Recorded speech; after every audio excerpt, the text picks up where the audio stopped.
आशुतोष शशांक शेखर चंद्रमौली चिदंबरा। कोटि कोटि प्रणाम शंभु, कोटि नमन दिगंबरा। हर हर शंभु। ओम नमः शिवाय। हर हर महादेव। आप सभी को सावन शिवरात्रि की ढेर सारी शुभकामनाएं। आज की वीडियो में आप सुनेंगे सावन शिवरात्रि व्रत की संपूर्ण कथा। हिंदू धर्म में हर साल कुल 12 शिवरात्रि तिथि पड़ती है और यह शिवरात्रि तिथि हर महीने की कृष्ण पक्ष की चतुर्दशी पर मनाई जाती हैं। इन शिवरात्रियों में महाशिवरात्रि तथा सावन शिवरात्रि का विशेष महत्व माना गया है। तो साल 2024 में सावन शिवरात्रि 2 अगस्त दिन शुक्रवार को मनाई जाएगी। इसी दिन भगवान भोलेनाथ की पूजा पूरे विधि विधान से की जाएगी। सावन शिवरात्रि पर भगवान शिव माता पार्वती की पूजा करना मंगलमय होता है। सावन शिवरात्रि पर व्रत रखने वाले भक्तों को व्रत की कथा भी जरूर सुननी चाहिए। धार्मिक मान्यताओं के अनुसार कथा का पाठ करने से सावन शिवरात्रि व्रत का पूर्ण फल मिलता है। मान्यता है कि इस दिन शिवरात्रि व्रत कथा का पाठ करने से भक्तों को बहुत लाभ होता है और उनके जीवन में सुख समृद्धि का आगमन होता है। आपको हमारे चैनल पर सावन मास महात्म्य की कथाएं भी सुनाई जा रही हैं। आपने यदि चैनल को सब्सक्राइब नहीं किया है तो चैनल को जरूर से सब्सक्राइब कर लें। तो चलिए अब सुनते हैं सावन शिवरात्रि व्रत की संपूर्ण कथा। कथा सुनने से पहले भगवान भोलेनाथ का ध्यान करते हैं, उसके बाद कथा को प्रारंभ करते हैं।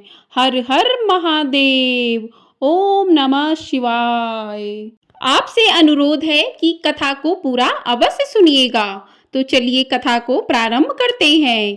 प्राचीन समय में एक चित्रभानु नाम का शिकारी था जो अपने परिवार का पोषण पशुओं की हत्या करके करता था।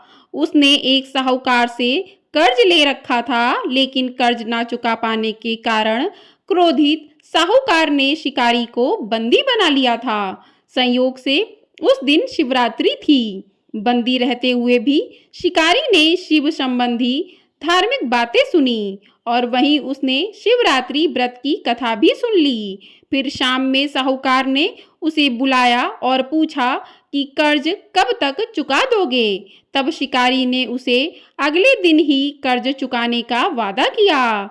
साहूकार ने उसे जाने दिया। इसके बाद शिकारी जंगल में शिकार के लिए निकल गया।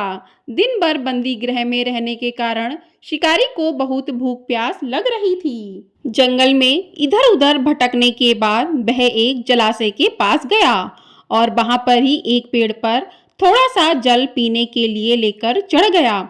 शिकारी अब वहीं पर बैठकर शिकार का इंतजार करने लगा। शिकारी जिस पेड़ पर बैठा था वो बेलपत्र का पेड़ था और उस पेड़ के नीचे एक शिवलिंग था जो बेलपत्रों से ढका होने के कारण शिकारी को दिखाई ही नहीं दिया था। भूख और प्यास से थका हुआ वो उसी मचान पर बैठ गया। शिकारी ने मचान बनाते समय पेड़ की कुछ टहनियां तोड़ी। संयोग से ये टहनियां शिवलिंग पर जा गिरी। इस प्रकार शिकारी ने दिन भर भूखे प्यासे रहकर अनजाने में ही सही पर शिवरात्रि का व्रत भी हो गया और शिवलिंग पर बेलपत्र भी चढ़ गया। रात्रि का एक पहर बीतने के बाद एक गर्भड़ी मृगी तालाब के किनारे पानी पीने के लिए पहुंची। शिकारी ने उसे मारने के लिए अपना धनुष उठाया और संयोग से फिर से उसके हाथ के धक्के से कुछ पत्ते और कुछ जल की बूंदें नीचे बने शिवलिंग पर गिर गईं और अनजाने में ही सही शिकारी की प्रथम पहर की पूजा संपन्न हो गई। मृगी शिकारी को देखकर बोली कि मैं गर्भणी हूँ, शीघ्र ही प्रसव करूंगी। मैं वादा करती हूँ कि बच्चे को जन्म देकर शीघ्र ही तुम्हारे पास वापस आ जाऊंगी, तब मार लेना मुझे। शिकारी ने मृगी को जाने दिया। कुछ देर बाद एक और मृगी वहां आई। शिकारी ने उसे देखकर धनुष पर बाण चढ़ा दिया। शिकारी ने जैसे ही धनुष उठाया वैसे ही अनजाने में कुछ और बेलपत्र उसके हाथ से नीचे शिवलिंग पर जा गिरे और इस तरह से उसके दूसरे पहर की पूजा भी पूरी हो गई। इस मृगी ने भी विनम्रता पूर्वक शिकारी से निवेदन किया कि मैं थोड़ी देर पहले ऋतु से निर्वर्त हुई हूँ, अपने प्रिय की तलाश कर रही हूँ। मैं आपको वचन देती हूँ कि मैं अपने पति से मिलकर शीघ्र ही वापस आ जाऊंगी, तब मुझे मार लेना। शिकारी ने उसे भी जाने दिया।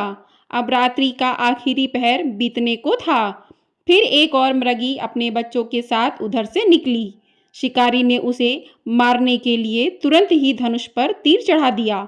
यह देख मृगी बोली, मैं इन बच्चों को इनके पिता को सौंपकर वापस लौट आऊंगी, तब मुझे मार लेना। शिकारी ने उसे भी जाने दिया। शिकार न कर पाने के कारण शिकारी परेशान हो गया और पेड़ पर बैठा हुआ वह बेलपत्र तोड़ तोड़ कर नीचे फेंकता जा रहा था। इस तरह से उसके हाथों से तीसरे पहर की पूजा भी स्वतः ही संपन्न हो गई। सुबह होने को थी कि अब एक मृग उस रास्ते पर आया। अब शिकारी ने सोचा कि चाहे कुछ भी हो जाए, इस बार वो शिकार की नहीं सुनेगा। शिकारी को देख मृग ने कहा कि यदि तुमने मुझसे पहले आने वाली 3 मृगियों और उनके बच्चों को मार डाला है, तो मुझे भी शीघ्र मार दो, क्योंकि मैं उन मृगियों का पति हूँ। यदि तुमने उन्हें जाने दिया है, तो मुझे भी कुछ समय के लिए जीवन दान दे दो। मैं वादा करता हूँ कि उनसे मिलकर तुम्हारे पास उपस्थित हो जाऊंगा। शिकारी ने उसे भी जाने दिया। जाने अनजाने में ही सही, लेकिन शिकारी के द्वारा उपवास, रात्रि जागरण और शिवलिंग पर बेलपत्र चढ़ने से उसका हिंसक हृदय अब निर्मल हो गया। थोड़ी देर में वह मृग अपनी पत्नियों के साथ शिकारी के सामने उपस्थित हो गया। जंगली पशुओं की ऐसी सत्यता और सामूहिक प्रेम भावना को देखकर शिकारी को अपने आप पर बड़ी ग्लानि महसूस हुई। उसकी आंखों से आंसू निकल पड़े। उसने मृग परिवार को जाने दिया और जीवन में कभी हिंसा न करने का निर्णय लिया। शिकारी के ऐसा करने से भगवान शिव प्रसन्न हुए और उन्होंने उसे दर्शन देकर सुख समृद्धि का वरदान दिया। साथ में उसे गुह नाम प्रदान किया। कहते हैं कि ये वही गुह था जिसके साथ भगवान श्री राम ने मित्रता की थी। इस प्रकार शिवरात्रि की कथा समाप्त होती है। ओम नमो पार्वती पतये हर हर महादेव। बोलिए शिव शंभू की जय। बोलिए माँ पार्वती की जय। तो इस प्रकार से श्रावण शिवरात्रि की व्रत कथा पूर्ण होती है। आप सभी पर भगवान भोलेनाथ और माँ पार्वती का आशीर्वाद सदैव ही बना रहे। आप सावन शिवरात्रि के दिन भगवान शिव के इन मंत्रों का जाप कर सकते हैं। पहला मंत्र है ओम शिव शंकराय नमः। यह मंत्र शिव भगवान की कृपा प्रदान करने वाला है। साथ ही सकारात्मक बदलाव भी इस मंत्र का जप करने से होते हैं। यह मंत्र आपकी मानसिक क्षमताओं को भी बढ़ाता है, तो आप इस मंत्र का जाप कर सकते हैं। दूसरा मंत्र है ओम नमः शिवाय। यह पंचाक्षरी शिव मंत्र है, अत्यंत शक्तिशाली होता है। इसका जप करने से ज्ञान और धन धान्य की प्राप्ति आप जीवन में कर सकते हैं। तीसरा मंत्र है ओम नमो भगवते रुद्राय नमः। इस मंत्र का जाप करने से आपको ऊर्जा मिलती है। इस मंत्र का जाप करने के बाद आप सही फैसले ले पाते हैं। जीवन में कई तरह के अच्छे बदलाव भी इस मंत्र का जप करने से आते हैं। तो ये 3 मंत्र हैं जिनका जप आप सावन शिवरात्रि के दिन कर सकते हैं। ये मंत्र बहुत ही शुभ फलदायी देने वाले होते हैं। सावन शिवरात्रि में आप इन मंत्रों का जाप करते समय एकांत में बैठकर इन मंत्रों का जाप करें। गुप्त तरीके से आपको इन मंत्रों का जाप करना है। कहते हैं कि कोई भी मंत्र हो, उसको जितना आप गुप्त तरीके से करेंगे, भगवान भोलेनाथ उतनी जल्दी ही प्रसन्न होते हैं। कभी भी भक्तों को अपनी पूजा पाठ का दिखावा नहीं करना चाहिए। पूजा पाठ आप जितने गुप्त तरीके से करते हैं, कहते हैं कि पूजा उतने ही गुप्त तरीके से होने चाहिए जो भक्त और भगवान ही जान सकें, तीसरा कोई ना जान सके। तभी वो पूजा पूर्ण होती है और उस पूजा का फल व्यक्ति को मिलता है। तो आपको ये वीडियो यदि पसंद आई है तो वीडियो को लाइक ज़रूर कर दीजिएगा। आपका एक लाइक हमारे लिए बहुत अधिक महत्वपूर्ण होता है। और वीडियो को ज़्यादा से ज़्यादा लोगों में शेयर भी कर दीजिएगा। और चैनल पर पहली बार यदि आप आए हैं तो चैनल को सब्सक्राइब ज़रूर कर दीजिएगा। आपको हमारे चैनल पर सावन मास महात्म्य की कथाएं भी प्रतिदिन सुनाई जा रही हैं, तो चैनल को सब्सक्राइब करके घंटा ज़रूर दबा दीजिएगा, जिससे आपको मेरी आने वाली न्यू वीडियो का नोटिफिकेशन सबसे पहले मिल सकेगा। और कमेंट बॉक्स में अपने प्यार के माध्यम से हर हर महादेव अवश्य लिखिएगा। हर हर महादेव।